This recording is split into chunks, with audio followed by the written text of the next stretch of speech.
দেয় না মানুষ, ভোট কেন্দ্রের মানুষ যায় না। আমি এই লেজবিহীন এই প্রধান নির্বাচন কমিশনার এবং নির্বাচন কমিশনকে বলবো, অনতি বিলম্বে এই পৌরসভা নির্বাচন বাতিল করেন, বন্ধ করেন নির্বাচন। কিসের নির্বাচন? 10 থেকে 12% মানুষ ভোট দিতে চায় না। টেলিভিশনে 30% দেখান, শত শত কোটি টাকা খরচ করছেন। এর জবাব আপনাদেরকে দিতে হবে, কিন্তু এর জবাব দিতে হবে।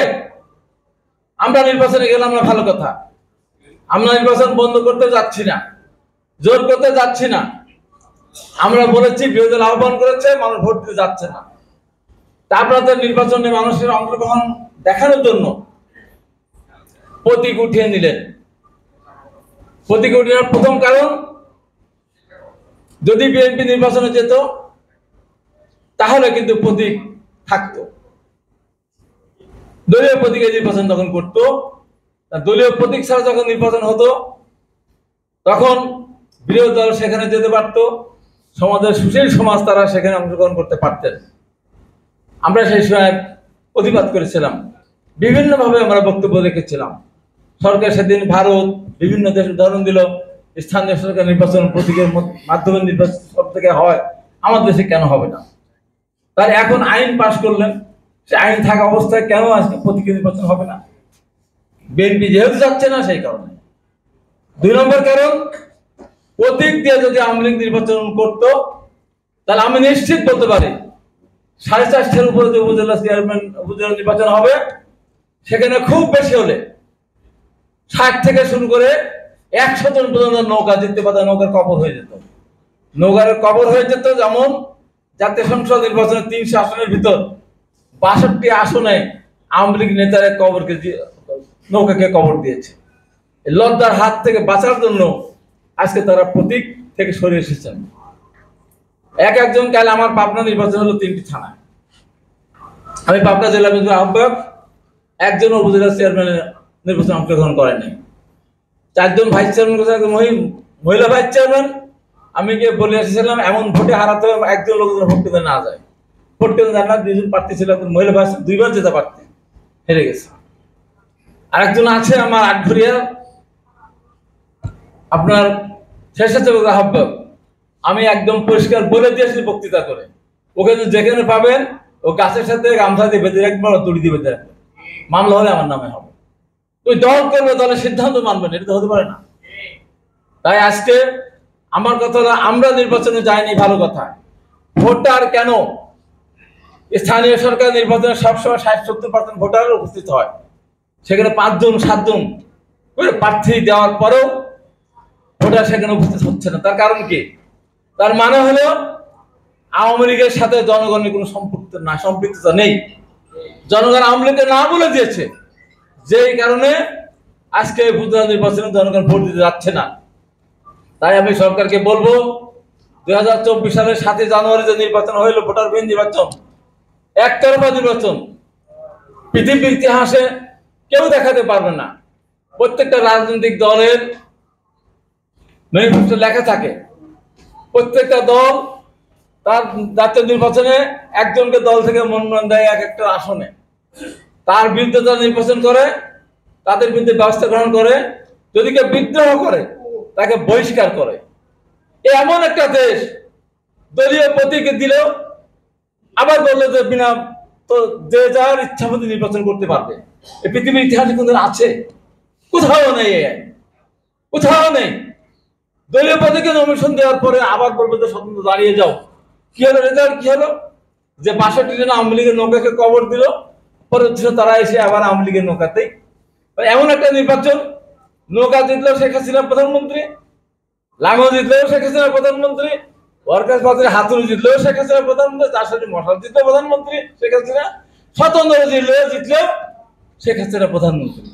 এটা তাজ্জব একটা নির্বাচন, এবং এটা নির্বাচনের রেজাল্ট পূর্ব ঘোষিত। যেভাবে শেখ হাসিনা প্রধানমন্ত্রী হবে, যারা যারা নির্বাচনে দাঁড়িয়ে এসছে, সরকার যাকে তাকে মনে করবে তাকে তাকে নির্বাচিত করে নিয়ে আসবে। তাহলে তো তাই। জেনারেল ইব্রাহিম নামক একজন ব্যক্তি, উনি বীর মুক্তিযোদ্ধা, অস্বীকার করি না, অনেক কথা বলতেন।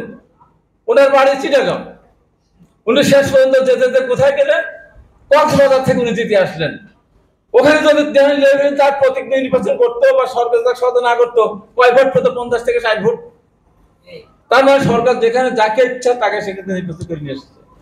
সেই সরকার আজকে বড় বড় কথা বলছে, আমাদের উপর অত্যাচার নির্যাতন করছে।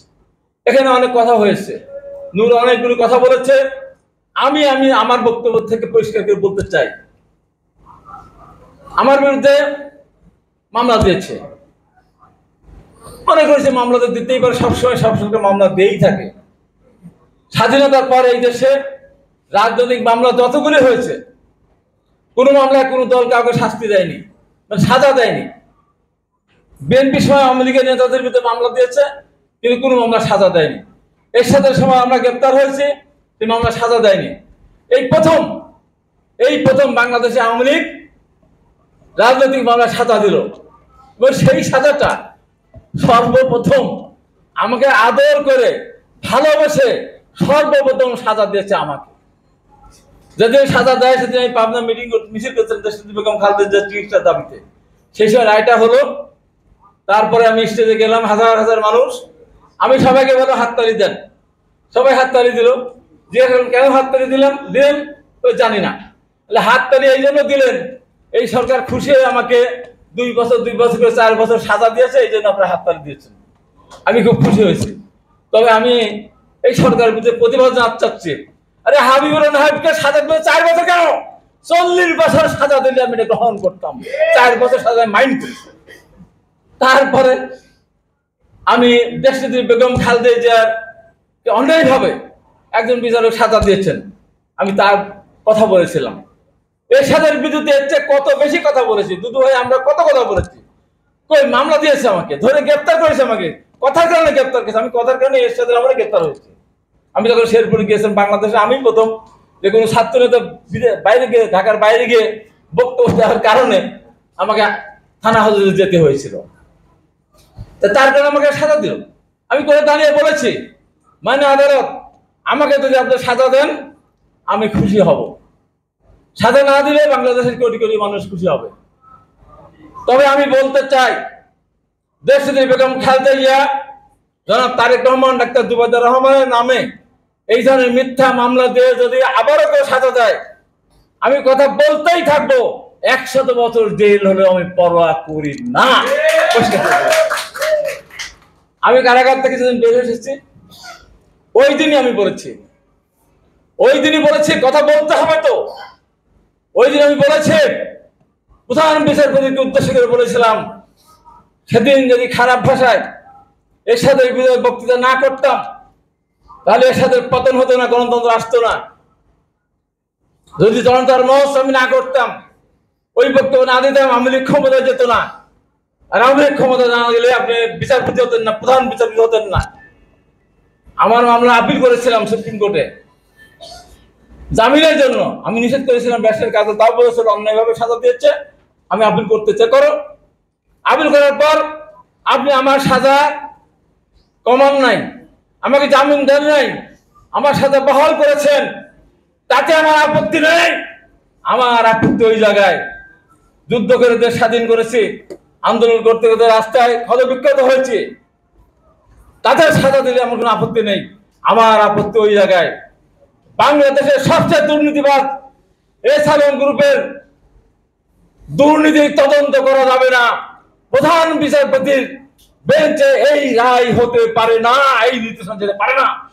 কোথায় আসছি আমরা দেশ? বলতে হবে কথা। আবার কন্টেম্প অফ কোর্ট, আবার কারাগারে নেবেন, আবারও গিয়ে একই কথা বলবো, যা বলেছি সত্য বিষয় সেই কথাগুলো, তাতে 1000 বছর জেল হলে পরোয়া করি না।